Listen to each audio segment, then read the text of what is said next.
chose. On ne fait rien, ça fait quelque chose. On ne sait rien, mais regardez en bas. C'est toujours debout, toujours là dehors. C'est une histoire de fou, elle s'y plongeait.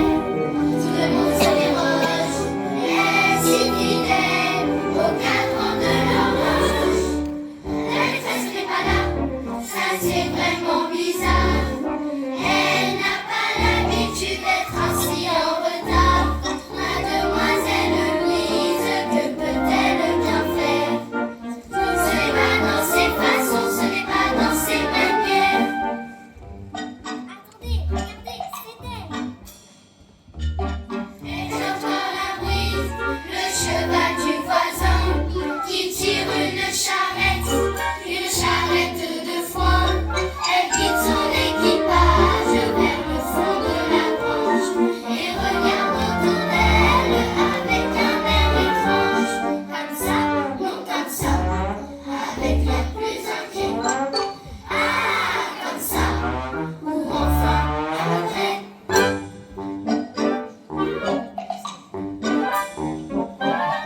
Excusez-vous, je viens là, excusez-vous. Et on descend, tiens, voici le voisin qui reprend son cheval, fait un signe de tête, tout ça n'est pas normal. Il fait un grand sourire, tout en plissant les yeux, et d'un air entendu, il part sans dire adieu. Comme ça, non comme ça, avec l'air plus inquiet.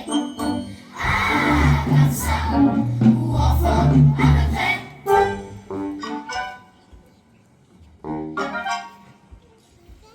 Une maîtresse qui traverse la cour, inspectant le préau et les champs tout autour. Ce n'est pas chose banale, cache-t-elle un secret? Se sent-elle coupable d'un quelconque forfait? Attendez, c'est elle. Elle s'y sévère d'une telle probité. À quelle affaire se sont-elles mêlées? Y aurait-il un rapport avec cette rumeur qu'on entend au village, qui grandit d'heure en heure? Depuis un jour ou deux ou trois, il se dit ça et là des choses, bien des choses qu'on murmure tout bas. De l'avion américain, c'est grave pas loin.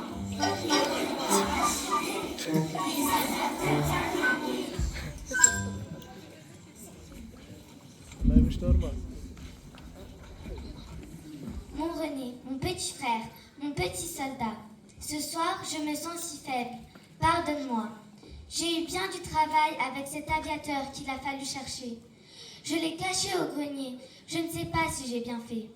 Les enfants se doutent de quelque chose. Chaque décision me coûte. Depuis que la directrice est partie, me voici quasi seule à diriger ce pensionnat en pleine guerre. J'ai dû faire une classe mixte, unique, avec ces enfants qui sont fort courageux. Les nouvelles de leur famille sont tellement hasardeuses. Nos parents sont loin, eux aussi. Et toi qui es prisonnier de guerre en Allemagne.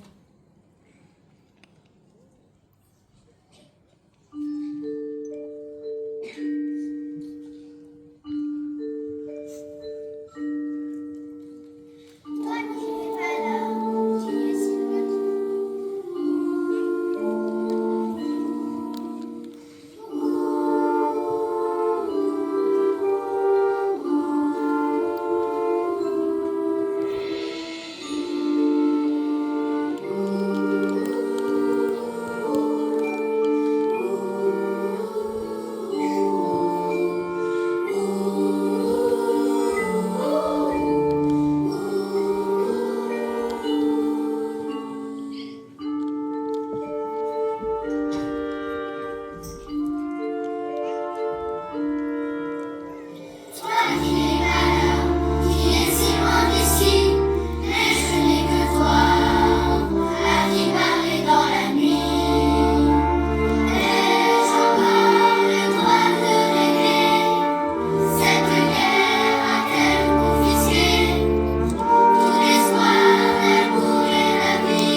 Pierre Major, quand vous voudrez.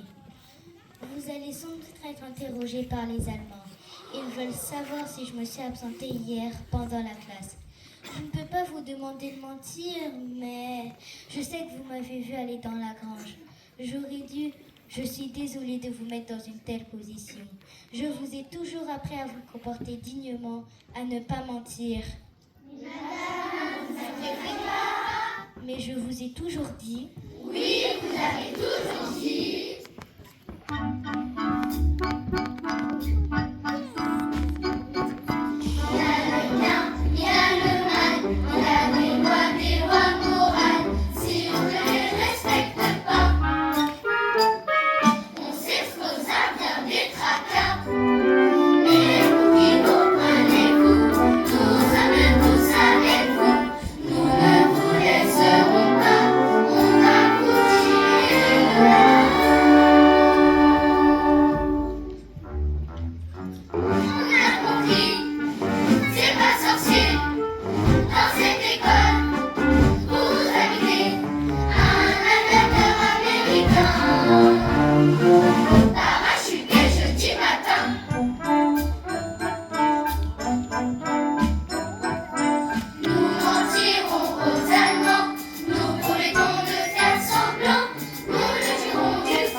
Les autres ont pu sauter au parachute et sont cachés dans les environs. Mais Fabrizi était blessé à la jambe. J'ai dû appeler le docteur en faisant croire que j'étais malade. Mais il y aura toujours classe, hein, n'en profitez pas. Oh Américain. New York, Américain, je sais au moins dire ça. Et puis je connais même Hello, what is your name? Que pourrait-on lui dire s'il ne parle pas français? Et quel drôle de s'habiller faudra-t-il inventer? My name is Anthony, voilà j'habite ici. And my name is France, and do you like la France? Lance-tête et revolver, s'attaque dans les airs. Je sais compter aussi, 1, 2, 3. 1, 2, 3.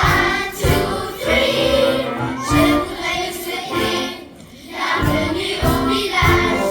Bienvenue au village. Bienvenue au village. Alors cet accident, on dit cet accident. C'est du sur l'accent, avec cette ramassée.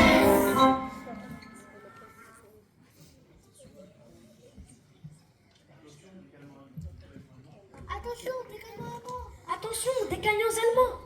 Qu'est-ce qu'ils font à la sortie du village? Ils recherchent les aviateurs. Danger, danger. Danger, danger pour les aviateurs.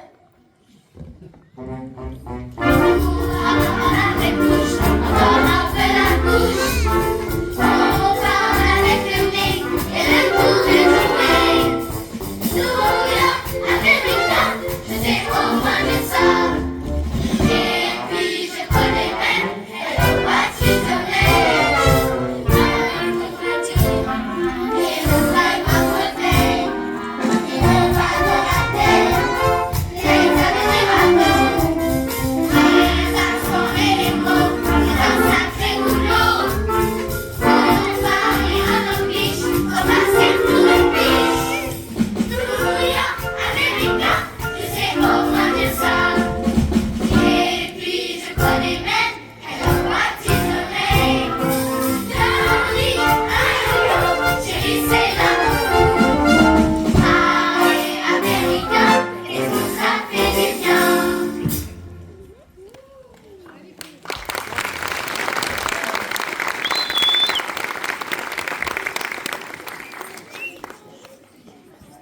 L'école va être fouillée. Il fouille tous les bâtiments, toutes les pièces.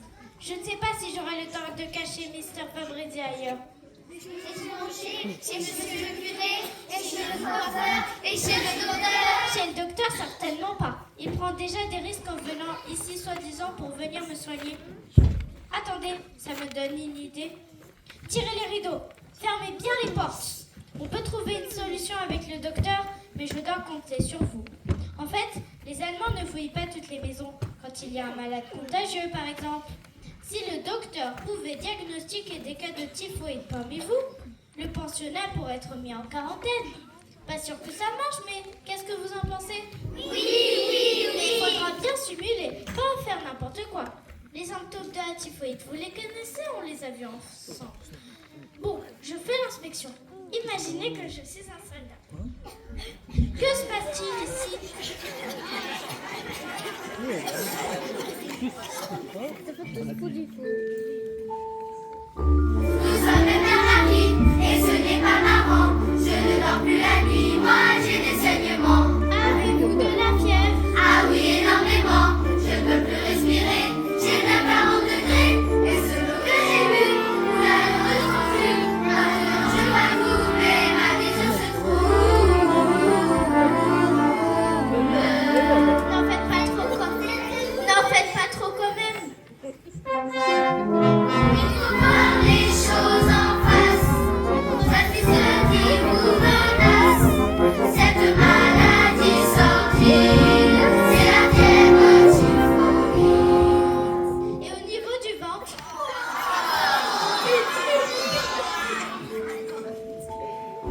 Oh là là, c'est parfait. Et tout a évoqué. On va au cabinet toute la sainte journée. Et vous mangez comment? Je veux rien avaler. Après un bol de riz, je n'ai plus d'appétit. Il faut voir les choses en face. Refuser ça vous angoisse. Cette maladie sortie, c'est la fièvre typhoïde. Faites ah!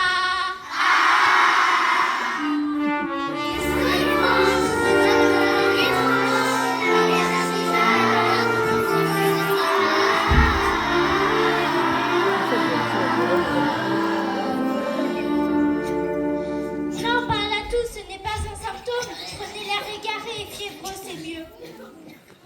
Il faut voir les choses en face. Cette maladie, hélas, cette maladie sordide, c'est la fièvre typhoïde. Alors attention, attention à la contamination, pour pas que cette maladie ne vire en épidémie. Cette maladie est sordide, c'est la fièvre typhoïde, typhoïde, maladie sordide. Il faut voir les choses en face. Cette maladie, hélas, cette maladie sordide, c'est la fièvre typhoïde. Alors attention à la contamination, pour que cette maladie ne vire en épidémie. Cette maladie est sordide, c'est la fièvre typhoïde. Attention, cette maladie est sordide, ne vire en épidémie.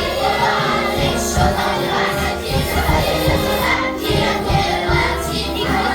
Les choses en face, cette maladie est lassée. Cette maladie est sordide, c'est la fièvre typhoïde. Alors attention à la contamination, pour pas que cette maladie ne vire en épidémie. Cette maladie est sordide, c'est la fièvre typhoïde, typhoïde, maladie sordide.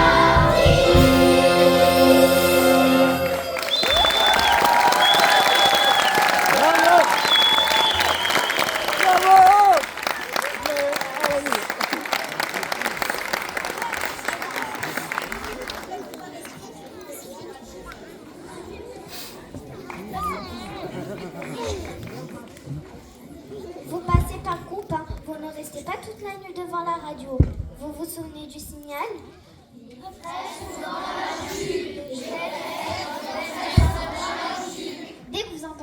message, vous me prévenez. Je suis au grenier avec Monsieur Fabrizi. Et soyez discret.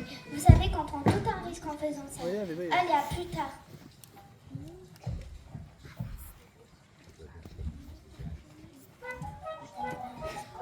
Andromaque se parfume à la lavande. Attention, elle mord. Nous disons 3 fois. Il est temps de cueillir des tomates. Il pleut toujours en Angleterre. Avez-vous remarqué ce soir cette heureuse Amina? Les habitudes s'y réservées, mademoiselle Louise est transformée, notre charmante institutrice, à misère de conspiratrice. Mais au fond de ce qu'elle complote, c'est occupée de son pilote. Clémentine peut se curer les dents. Un ami viendra ce soir.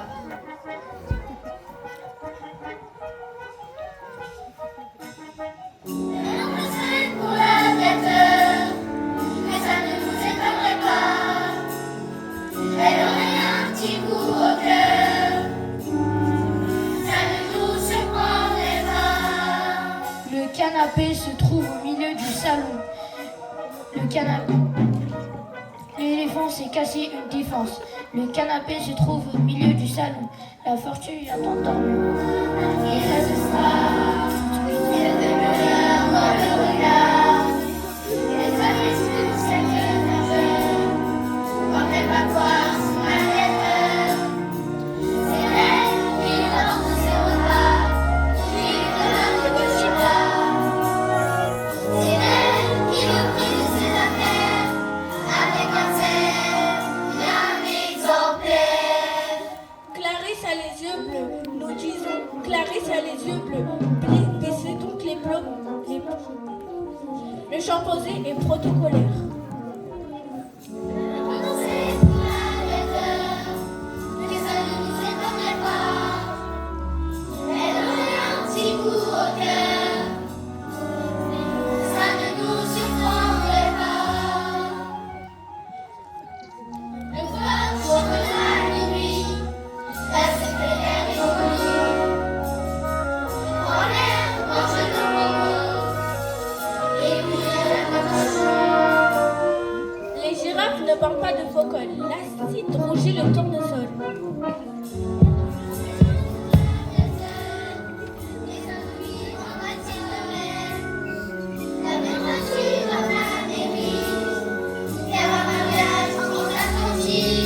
Les fraises sont dans leur jus.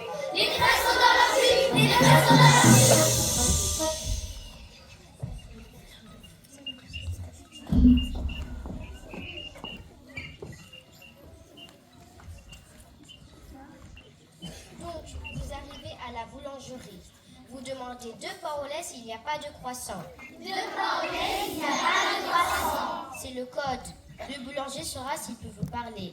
Il y a eu des gens au village qui ne pensent pas comme nous. On doit faire attention. Il y a eu des familles juives dénoncées dans le village. Ce sont les habitants qui ont fait ça, pas les Allemands. Bon, vous avez les papiers de l'aviateur? Oui. Très bien. Vous les montrez au boulanger. Il saura comment faire évacuer Fabrizi.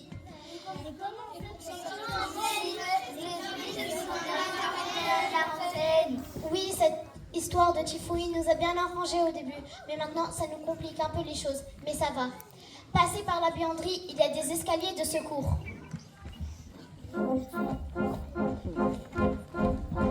Passez par la buanderie, des escaliers de secours.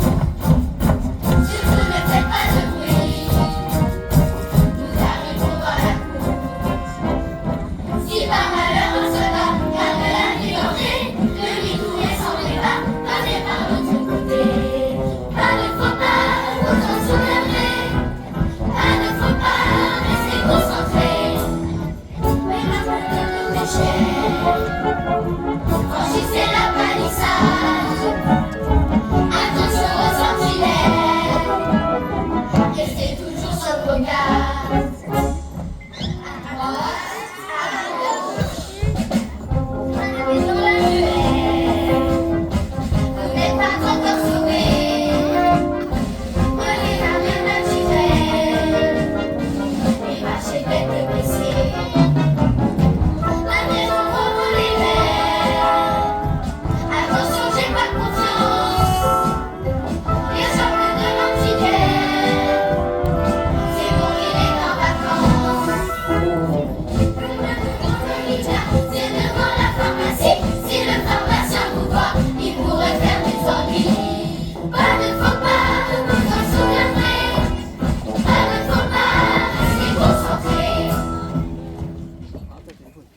J'ai prévenu Fabrizi que vous vouliez lui faire un petit spectacle.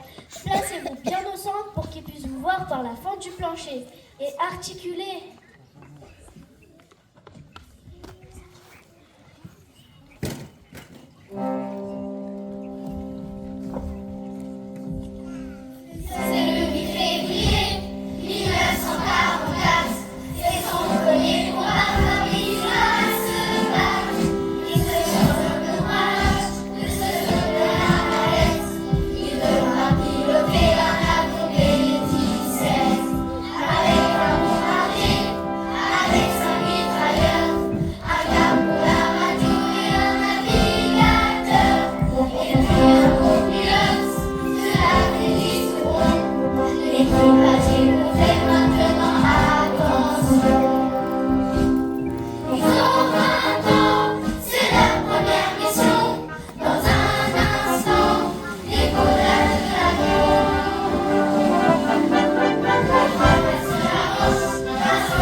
Elle est où, mademoiselle Louise? Elle est où? Vite, vite!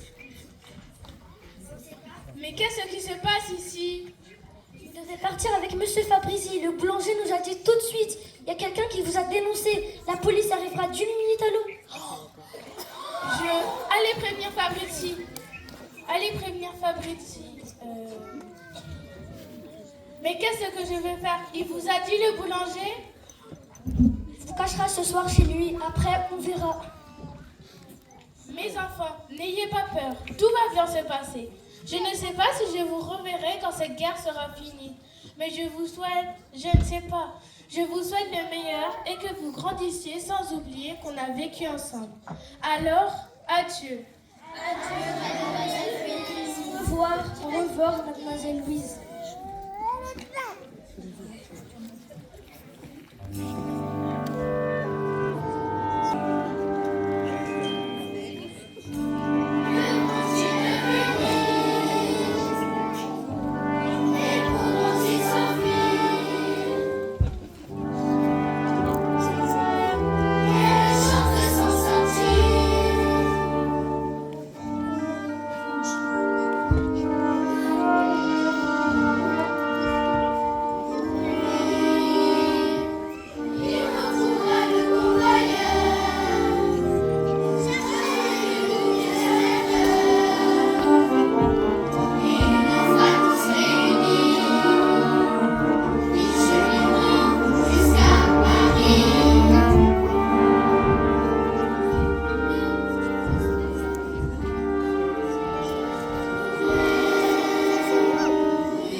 Thank you.